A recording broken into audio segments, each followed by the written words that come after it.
Welcome to another Inside Music Row. Today we'll chat with the legendary Ricky Skaggs about his latest project.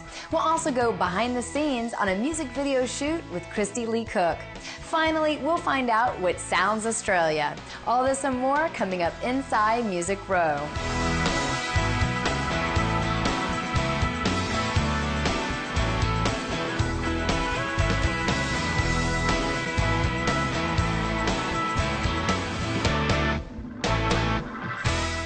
Hey there, I'm Bailey, and I'm so glad you joined us for another Inside Music Row. We've got a great show today, so let's get started with Florida Georgia Line. Since we met them this summer, they've signed with Republic Nashville and seen their smash single, Cruise, go gold. Now they are set to release their debut album, Here's to the Good Times, December 4th. The duo has already opened for Jake Owen's CMT on tour and will hit the road with Luke Bryan for the Dirt Road Diaries tour next year.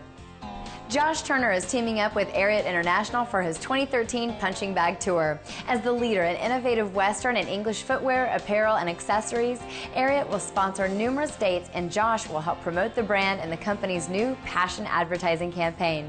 For more on the partnership, check out Ariat.com.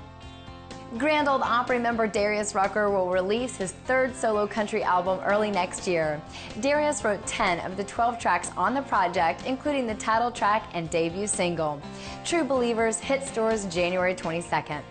After their big CMA wins and their album hitting the top spot on the charts, Little Big Town is anxious to hit the road. The foursome will launch their new Tornado Tour January 31st in Murray, Kentucky. Look for special guests David Nail and Casey Musgraves to open in about 25 cities early next year. Jason Aldean will also be hitting the road again when his Night Train tour kicks off in Bossier City, Louisiana, February 21st. The road trip will even feature a few stadium shows and includes Jake Owen and Thomas Rhett in support. The late country star Chris LeDoux has been added to the Mississippi Country Music Trail, joining other incredible artists from the state, such as Conway Twitty, Marty Stewart, Tammy Wynette, and many others.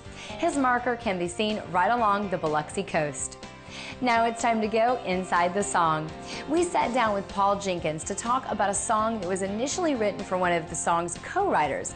I think they all believe it turned out pretty well for them when Jason Aldean and Kelly Clarkson ended up recording it instead. Don't You Want to Stay was originally written for Andy Gibson, and he's a co-writer on it. Jason Sellers was also a co-writer on it, and we wrote it for Andy Gibson's record. And at the time, Andy Gibson's label didn't hear it for him, and then Jason Aldean heard it, loved it, kind of masterminded an idea of it being a duet, and we loved that. And he put it all together as a duet, and it went to #1 for 3 weeks, and it was awesome. Don't you wanna stay here a little while? Don't you wanna hold each other tight? Don't you wanna fall asleep with me? The holiday season is about here. In case you're looking for a gift for that special someone, remember, concert tickets make great presents. Let's take a quick peek at who's going where and when.